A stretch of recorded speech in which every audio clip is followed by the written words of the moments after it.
जगन का शहर में एक होटल था। जगन बहुत ही लालची था।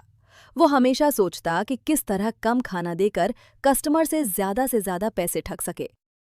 कालू वहाँ काम करता था। वो एक सीधा साधा लड़का था, हमेशा लोगों की भलाई करता था। उसे जगन का लालचीपन पसंद नहीं था। एक दिन जगन के होटल पर गांव का एक गरीब किसान रतन अपनी पत्नी और बेटे के साथ आता है।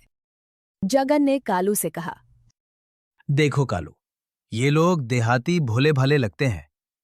इन्हें पहले पेट भर खाना खिलाओ, उसके बाद बिल दोगुना बना कर देना। मालिक, ये ठीक बात नहीं।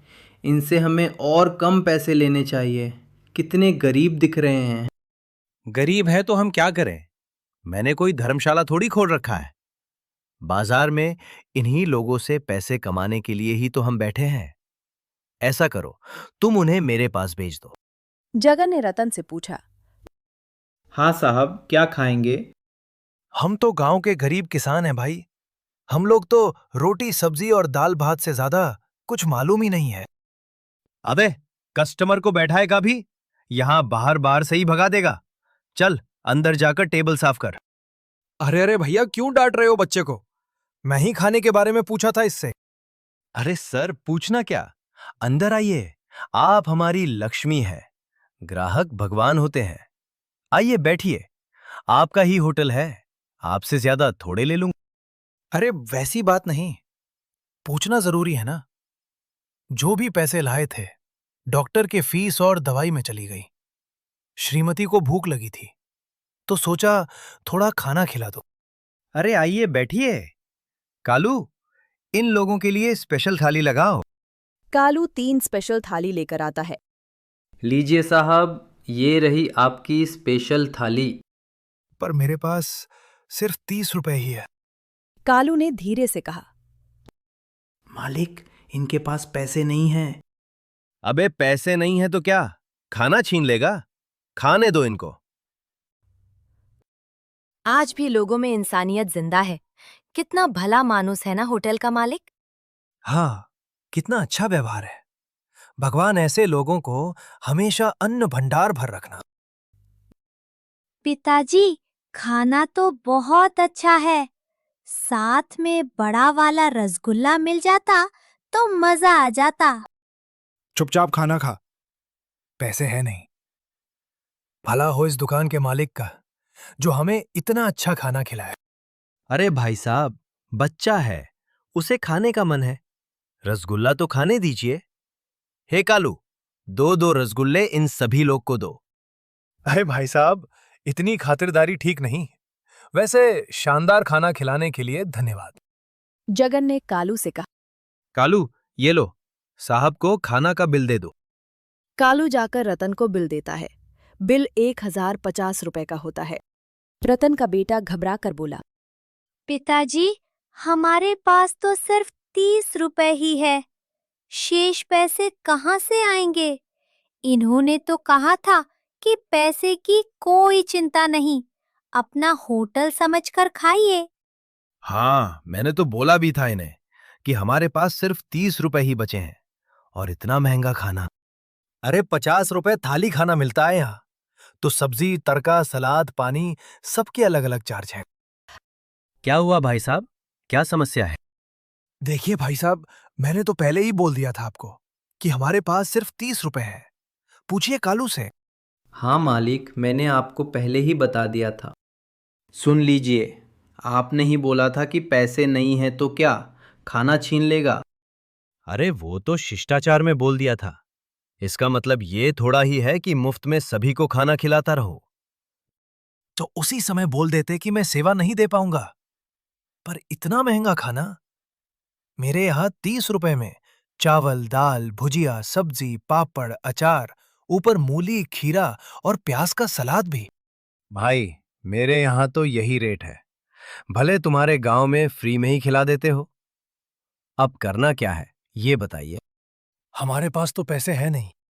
ठीक है, तो आप कुछ सामान यहां रख दो। जिस दिन पैसा दे जाओगे उस दिन मैं आपको लौटा दूंगा। लेकिन मेरे पास तो वैसा कुछ नहीं है जिसे मैं आपके पास गिरवी रख सकूं।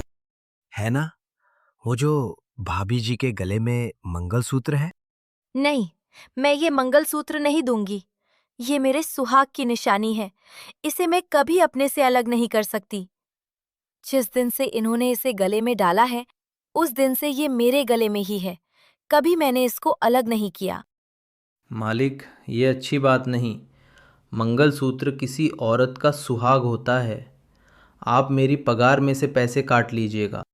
अच्छा, बहुत आया अपने पगार में से कटवाने वाला। 5,000 रुपए पगार ही है, उसमें से 2,000 रुपए तुम एडवांस ले चुके हो। अगर ये पैसे काट लिए तो अपने बाप को क्या भेजोगे? कुछ भी हो जाए, ये भाभी मेरे माँ के समान है और मैं किसी भी माँ को इस तरह बेइज्जत होते नहीं देख सकता। जाओ चाचा, आप लोग जाओ। बेटा, तुम्हारा ये उपकार मैं जीवन भर नहीं भूलूंगा। अगली बार जब भी मैं शहर आऊंगा, तुम्हें खोजकर तुम्हारा पैसा लौटा दूंगा। अरे चाचा, पैसा लौटाने की ज़रूरत नहीं है। ये भाभी मेरी माँ के समान है। मेरी माँ बचपन में ही गुजर गई थी। माँ का दर्द क्या होता है ये मुझसे अच्छा किसे पता होगा। जुग जुग जियो मेरे बेटे। जरूर तुम्हारी मां संस्कारों वाली रही होगी। रतन अपने परिवार के साथ वहां से चला जाता है। रतन के जाने के बाद जगन कालू को बहुत खरी खोटी सुनाता है। कालू खून का घूंट पीकर रह जाता है। एक दिन सुबह सुबह एक तपस्वी देवराज जगन की दुकान पर आते हैं। अलख निरंजन, बच्चा कुछ खाने को मिलेगा? बहुत दूर से आया हूँ। प्रणाम महाराज, आइए, आपको शुद्ध शाकाहारी खाना खिलाऊंगा।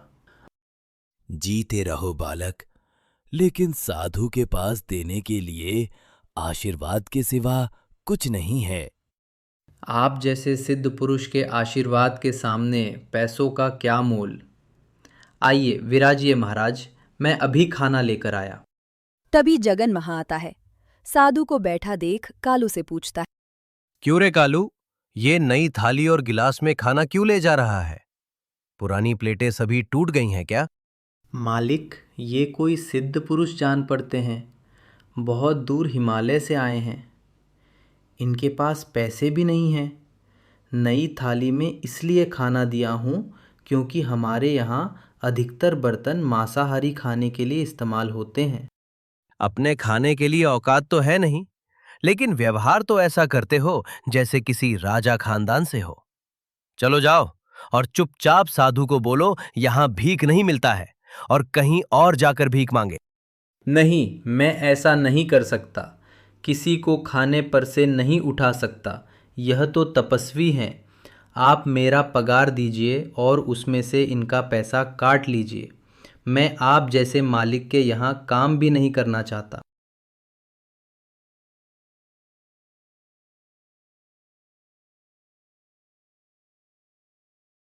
तेवर तो नवाबों जैसे हैं तुम्हारे। ये लो, एडवांस रतन का और साधु का पैसा काटकर 1,500 रुपए है, और फूटो यहां से। ठीक है, इसमें से 300 रुपये और रख लो मेरे आज के खाने का। कालू वहां से निकलकर एक बरगद के पेड़ के पास बैठा सोच रहा होता है कि अब आगे क्या करना है। तभी वहां पर तपस्वी देवराज आते हैं। क्या हुआ बालक, यहाँ पर ऐसे क्यों उदास होकर बैठे हो? कुछ नहीं महाराज। इस दुनिया में लोग पैसों के पीछे इतना क्यों भागते हैं जो मानवता को भी भूल जाते हैं। यही दुनिया है मेरे बच्चे। संसार के इस मोह माया से ऊपर उठना सबके बस की बात नहीं। वैसे तुमने मुझे बहुत बढ़िया खाना खिलाया, लेकिन खाने के बदले तुम मुझसे कुछ लेना भूल गए। मैं कहाँ कुछ बोला। तुम्हें याद है खाना खाने से पहले मैंने तुझसे बोला था कि मेरे पास देने के लिए पैसे नहीं हैं, लेकिन आशीर्वाद जरूर है। बताओ बालक, तुम्हारी क्या इच्छा है? महाराज, मेरी इच्छा है कि लोगों को मैं मुफ्त में खाना खिला सकूं, लेकिन मैं ये नहीं चाहूँगा कि लोग मुफ्त में खाना खाकर मुफ्तखोर बन जाएं। इसलिए मैं चाहता हूँ कि कम से कम पैसों में मैं लोगों को खाना खिला सकूं। तुम तो होटल में काम कर चुके हो। अपने अनुभव के आधार पर यह बताओ कि एक आदमी का भर पेट अच्छा खाना खिलाने में कितने रुपए का खर्च आएगा? जी, 50 रुपए में अच्छे से अच्छा खाना हो जाएगा। ठीक है, मैं तुम्हें आशीर्वाद देता हूं कि तुम जो भी गरीबों के लिए भोजन बनाओगे वो 10 गुना हो जाएगा। तुम्हारे 1 किलो चावल से 10 किलो भात बनेगा। इस तरह 50 आदमी का खाना 500 लोग खा सकेंगे। वाह, यानी 50 रुपए वाली थाली मात्र 5 रुपए में पड़ेंगे। महाराज, आपने मेरे जीवन के लक्ष्य को बहुत ही आसान बना दिया। तभी रतन कालू को खोजते खोजते वहां पहुंचता है। अरे कालू, तुम यहां बैठे हो? मैं तुम्हें होटल में खोज रहा था। पता चला कि तुम काम छोड़ चुके हो। ये लो, तुम्हारी अमानत 1050 रुपये। अरे चाचा, मैंने तो पहले ही कहा था कि ये पैसे आपको देने की जरूरत नहीं है।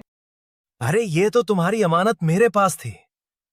वक्त पर तुमने मेरी इज्जत बचाई, यही काफी थी। उसके लिए फिर से एक बार धन्यवाद। ठीक है चाचा, आपने पैसे बहुत समय पर दिए हैं। अब मैं अपने पास के 3,000 रुपये, जो 15,000 रुपये के बराबर हैं, उससे सस्ता होटल खोल सकूंगा। ये तो बहुत अच्छी बात सोची है तुमने। मेरा बेटा बंकू ऐसे ही बैठा रहता है, उसे भी अपने साथ इस होटल में रख लो। जी ज़रूर चाचा, मुझे अभी कई ईमानदार साथियों की ज़रूरत पड़ेगी। ठीक है बेटा, अब मैं चलता हूं। तुम अपनी इसी ईमानदारी और जज्बे को हमेशा बनाए रखना। जी महाराज, प्रणाम। मैं भी चलता हूं बेटा। कल से बंकू तुम्हारे होटल में काम करने आ जाएगा। कालू उन पैसों से जगन के होटल के बगल में 5 रुपए की थाली का होटल खोल देता है।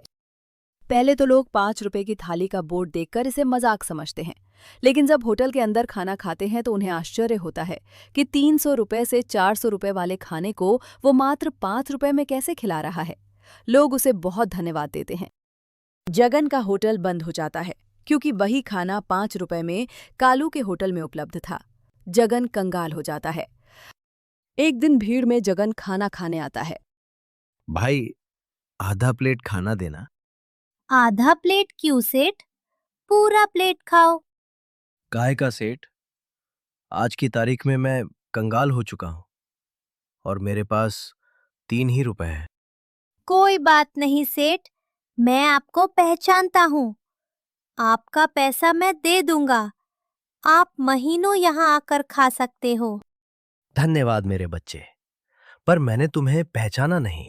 सेठ, मैं वही हूँ जो कुछ दिन पहले आपके यहाँ खाना खाने आया था और आपने मेरी माँ को पैसे के बदले मंगलसूत्र गिरवी रखने को कहा था। मुझे माफ कर दो बेटे, मैं अंधा था। मेरी आंखें तो आज खुली है।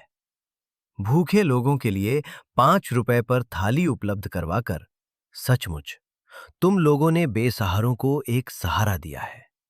उनकी दुआएं सदा तुम्हारे साथ रहेंगी। अरे मालिक, आप यहाँ। अरे मालिक मत कहो मुझे। मालिक ये भी एक गाली जैसा लगता है। 5 रुपए की थाली वाली इस होटल में जो सुकून है वो बड़े बड़े होटलों में नहीं मिलेगी। तो ठीक है, कल से आप भी आइए और मैनेजर की कुर्सी संभालिए। कालू, तुम्हारा ये एहसान मैं जिंदगी भर नहीं भूलूंगा। मेरे बच्चे घर में भूखे हैं। तुमने मुझे काम देकर मुझे ही नहीं, मेरे परिवार को भीख मांगने से बचा लिया।